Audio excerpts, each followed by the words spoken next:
Hello. അപ്പോൾ ഇത് നമ്മുടെ വീട്ടിലേക്ക് ഒരു പയ്യൻ വന്നിരുന്നു കേട്ടോ. എന്നിട്ട് ട്വിസ്റ്റർ പുഷ് ചോപ്പർ എന്ന് പറഞ്ഞിട്ടൊരു ബോക്സ് ഉണ്ടായിരുന്നു. കുറേ കാലമായിട്ട് ഞാൻ മേടിക്കണം എന്ന് വിചാരിച്ചതായിരുന്നു കേട്ടോ ഈ ചോപ്പർ. കാരണം നമുക്ക് കറണ്ട് ഇല്ലെങ്കിലും ഉള്ളിയും മുളകും ഒക്കെ ചതയ്ക്കാൻ പറ്റിയൊരു സംഭവമാണ്. അപ്പോൾ കാര്യമായിട്ട് നമുക്ക് സവാള കഷ്ണിക്കാൻ വേണ്ടിയിട്ടാണ്. പിന്നെ പച്ചമുളക്, വെളുത്തുള്ളി, ഇഞ്ചി അതൊക്കെ നമ്മൾ അതിലിട്ടിട്ട് കറക്കിയാൽ പെട്ടെന്ന് കറങ്ങും. അപ്പം ഞാൻ വീഡിയോസിലൊക്കെ ഇങ്ങനെ കണ്ടിട്ടുണ്ട്. അപ്പോൾ അതിന് വേണ്ടിയിട്ട് ഇന്ന് ആ പയ്യൻ വന്നപ്പോൾ ഞാൻ മേടിച്ചു കേട്ടോ. നല്ലതായിരുന്നു. ഇതിങ്ങനെ ഫിറ്റ് ചെയ്യണം അതിൻ്റെ അകത്ത്. പിന്നെ നമുക്ക് കഷ്ണങ്ങൾ ഉള്ളിയോ എന്തെങ്കിലുമൊക്കെ. അപ്പോൾ ഞാൻ ജസ്റ്റ് ഞാൻ തേങ്ങ അരയ്ക്കാൻ നേരത്ത് തേങ്ങ ചമ്മന്തി അരയ്ക്കാൻ നേരത്ത് കറണ്ട് പോയിട്ടോ. അപ്പോൾ ഞാൻ ജസ്റ്റ് തേങ്ങ അരയ്ക്കാൻ പറ്റുമെന്ന് നോക്കിയേ. അപ്പോൾ എന്നിട്ട് ഞാൻ തേങ്ങ അതിൽ ചിരകിയിട്ടു കേട്ടോ. തേങ്ങയും പച്ചമുളകും ഇച്ചിരി ഉപ്പും കൂടി കൂട്ടിയിട്ട് ഞാൻ അതിലിട്ടിട്ട് ജസ്റ്റ് ഒന്ന് കറക്കി നോക്കാൻ പോവാണേ.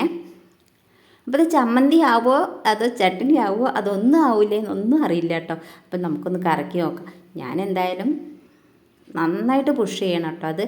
അപ്പോഴുള്ളൂ അത് കറങ്ങുള്ളൂ. അപ്പം നമ്മളിങ്ങനെ അമർത്തി നമ്മൾ ജസ്റ്റ് അതൊന്ന് അരയ്ക്കാൻ പോവാണേ.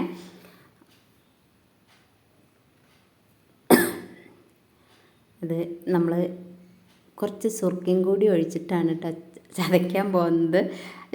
സച്ച് നന്നായിട്ട് അമർത്തണം എന്ന് പറയുന്നുണ്ട്. അപ്പം ഞാനത് അമർത്താൻ പോവാണേ.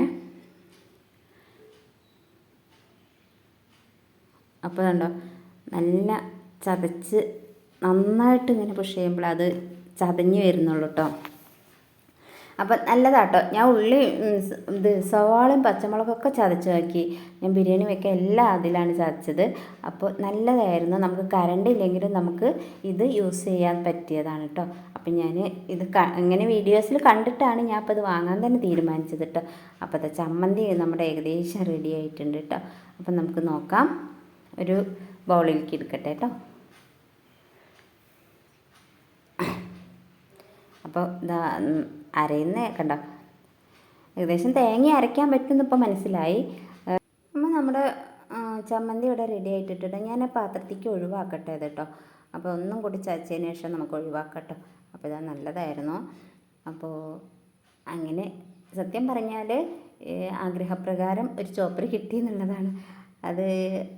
അപ്പോൾ ഞാൻ കുറേ ദിവസമായി ഇവിടെ ഇങ്ങനെ വരുന്നു കേട്ടോ. കാരണം അവൻ എന്തേലും ഒന്ന് വാങ്ങിക്കുക എന്ന് പറഞ്ഞിട്ട് അങ്ങനെ മേടിച്ചതാട്ടോ. അപ്പോൾ നമുക്ക് നല്ലതായിരുന്നു. ഈ സവാള ഒക്കെ നല്ല കുനുകുനെ അരിയാൻ പറ്റും. പിന്നെ നമ്മൾ കോഴിമുട്ട ബീറ്റ് ചെയ്യുന്നൊരു സംഭവം കൂടി ഉണ്ട് കേട്ടോ. അതും കൂടി ഞാൻ കാണിച്ചു തരാമായിരുന്നു. അപ്പോൾ നമ്മുടെ ചമ്മന്തി ഇവിടെ റെഡി ആയിട്ടുണ്ട്. കണ്ടില്ലേ, നല്ല ചതഞ്ഞിട്ടുണ്ട് കേട്ടോ. അപ്പോൾ നല്ലതാണ്. അപ്പോൾ വെജിറ്റബിൾ മാത്രമല്ല ഇങ്ങനെ ചമ്മന്തി അരയ്ക്കാം കേട്ടോ. അത് കറിയിലേക്ക് തേങ്ങ പിന്നെ ചമ്മന്തി ആയിട്ട് മാത്രമേ അരയ്ക്കാൻ പറ്റൂ കേട്ടോ. അപ്പോൾ അങ്ങനെ. അപ്പോൾ ഇനി നമുക്ക് കഴുകി സെറ്റാക്കിയിട്ട് നന്നായിട്ട് തുടച്ചിട്ട് എടുത്ത് വെക്കാം കേട്ടോ. അപ്പോൾ എല്ലാവർക്കും വീഡിയോ ഇഷ്ടമായിട്ടുണ്ടെങ്കിൽ ഒന്ന് ലൈക്ക് ചെയ്യാനും കമൻറ്റ് ചെയ്യാനും സബ്സ്ക്രൈബ് ചെയ്യാനും സപ്പോർട്ട് ചെയ്യാനും ഷെയർ ചെയ്യാനൊന്നും മറക്കണ്ട കേട്ടോ. കമൻറ്റ് എന്തെങ്കിലും ഉണ്ടെങ്കിൽ കമൻറ്റ് ബോക്സിൽ തീർച്ചയായിട്ടും എഴുതണം കേട്ടോ. ആരും ഒരു കമൻറ്റ് പറയണമൊന്നുമില്ല കേട്ടോ. അപ്പോൾ എന്തെങ്കിലും അഭിപ്രായങ്ങളോ ഇത് ആരുടെയെങ്കിലും വീട്ടിലുണ്ടെങ്കിലോ ഒക്കെ ഒന്ന് എഴുതി അയക്കാൻ മറക്കണ്ട കേട്ടോ. അപ്പോൾ നല്ല ട്വിസ്റ്റർ പുഷ് ചോപ്പർ.